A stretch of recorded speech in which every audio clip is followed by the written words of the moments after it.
Good morning. Beautiful trees over there. Sunrise coming. And we're here at the fields of grain. So much history. And Abel was offering the produce of the fields.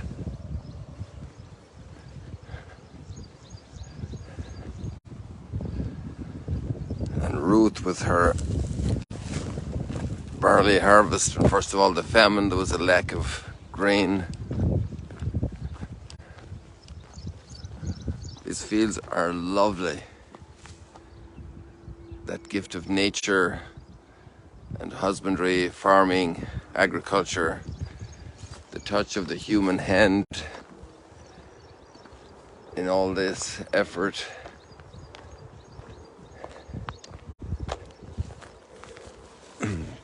There's a little story told in Italy about the priest who was walking by a field where a farmer was harvesting wonderful crops. And the priest said to the farmer, "Be sure now to thank God for all these crops." So the farmer said to the priest, "Really?" And the priest said, "Well, God gives the fruit." And the farmer said, "Well, you should have seen this field when only God was working there." Because he had done a lot of cleaning the field, taking out all the weeds and the thistles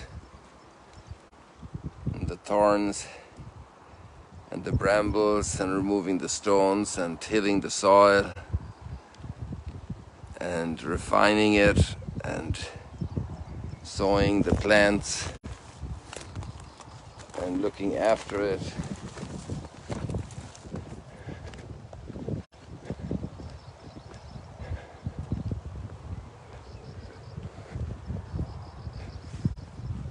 So he was pretty sure that the fruitfulness depended on him.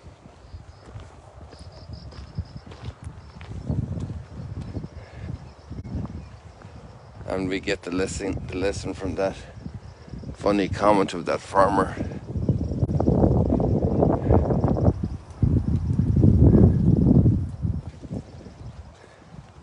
And today the readings are very much about this, and one of the motivations for me to come up here this morning, we're just north of Magdala.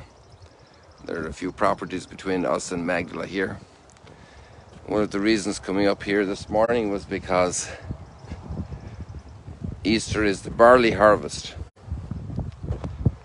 and Pentecost is the wheat harvest. And so tomorrow night the Jewish people celebrate Pesach. It's the full moon, the moment of the Exodus, and we're in this harvesting time of the pilgrimage of freedom. Exodus, there comes the sunrise.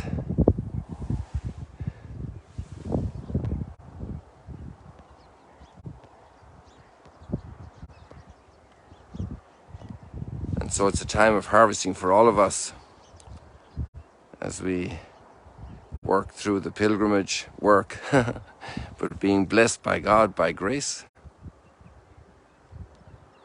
Like Paul said in one of his letters, some till and others sow and others water, irrigate, and others harvest, but only God, what God gives, the bounty.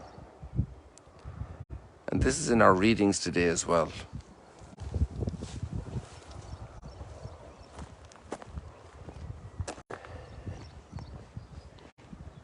A little bit in the line of Isaiah, I think it's chapter 5. We remember the effort God does. He uses that farming image to talk about the work, choosing his people and building them up like a vineyard. my friend built a vineyard, and he built a wall around it to protect it and cleared it and sowed the best vines. And when it came to harvest time, he only found thorns,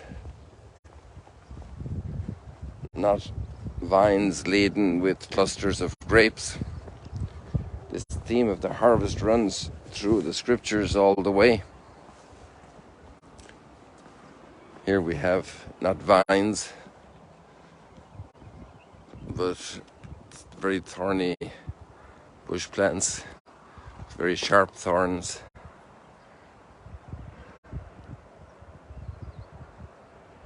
Come on, show me a thorn here, camera. There, look at that thorn there. Let me put my finger on it so you can feel the pain. Wow, it's very sharp and it's very strong.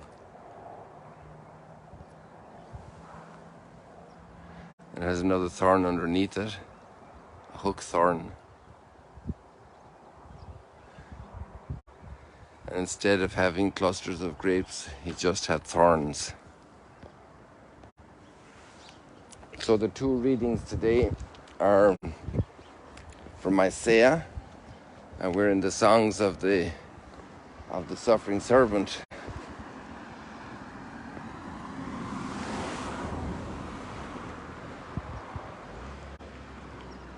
This is the younger branch with the thorn is shorter. And the beautiful thing is, it's God's project, and I will raise up my servant to be a light to the nations. It's too little for you just to take care of my people Israel. I will make you a light to the nations.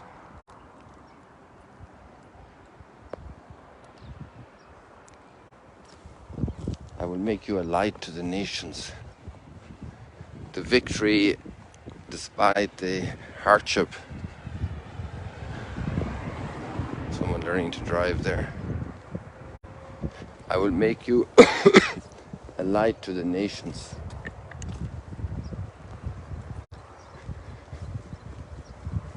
And the gospel contrast then actually tells us the story of the beginning of the betrayal. It's predicting Judas' betrayal. One of you will betray me. We're at the Last Supper.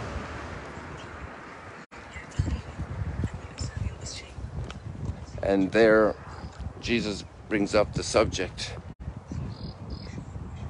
He's preparing the disciples for this great trial that he's going to go through. It's going to be also a trial for them. Oops, sorry about that.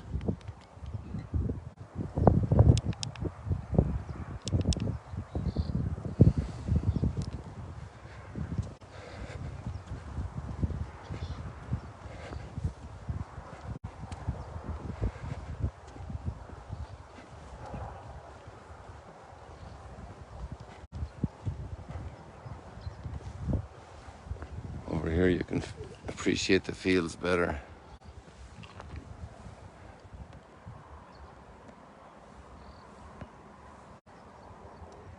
Marvelous fields of grain.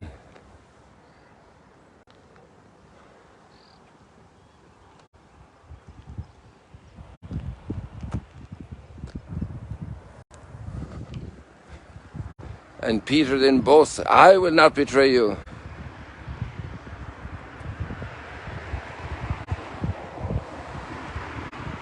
And poor Peter hears that he will deny Jesus 3 times. And that's terribly distressing for Peter. For his strong ego to discover he'll deny Jesus 3 times. And while it's distressing for Peter, it must be much more distressing for Jesus. After he put so much into that vineyard of Peter's soul, and he's going to receive the thorns of denial. I do not know him. What do you mean? I do not know the man.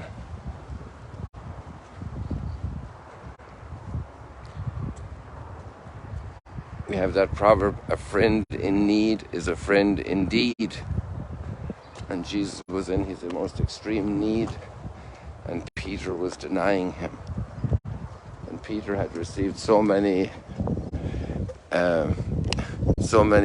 signals of friendship, of love, of support, so many miracles.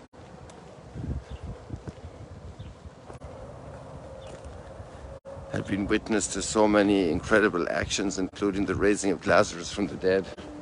And he would deny Jesus and say, I do not know him.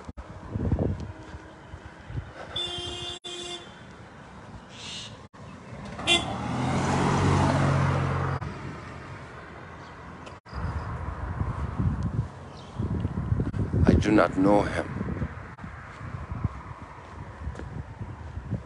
I do not know him. It's an interesting experience when people deny you. It's not nice. I actually have had a couple of experiences like that, where people are friendly when you're with them alone. It kind of happens, I think, even in the playground for children, but also among adults. The adult ones are the ones I remember. When then you're in front of other people and they don't show the same friendship, the same affection, the same closeness. They're actually cold and distant and keep their distance, and like, I'm not that involved with that person, for all kinds of political correctness and association and all the value that signifies for others. These bougainvilleas over there are really tall. Alongside the road. All along that road is filled with bougainvillea plants that have grown wild for decades.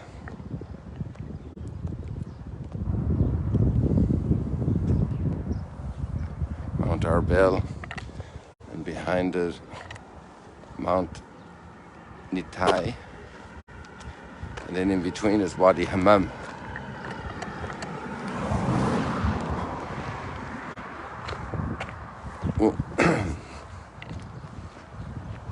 So there we have a prayer for the next few days, a prayer of petition, a prayer of offering, an examination of our relationships,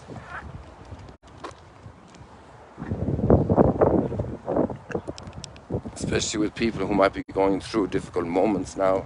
Do I stay far away?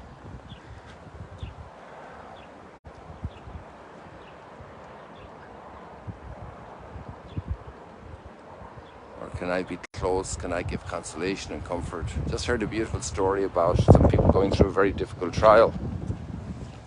And some colleagues visited them recently. And they were so touched and encouraged by that kindness.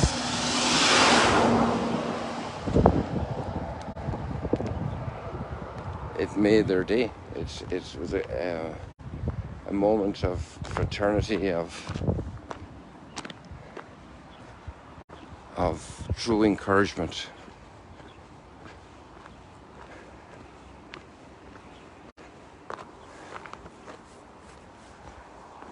So may you also be a blessing for those who are in your family, your friends, co-workers, and they're going through their times of trouble. And if you're going through a time of trouble and somebody disowns you, know where to turn. And you can look at that crucified one and say, you've been there, done that. And that gives us also strength and courage to continue going, to be faithful, to let God complete his work in us in the midst of all the trials. Let's leave it like that for now, people. God bless you. See you later, alligators. This beautiful morning.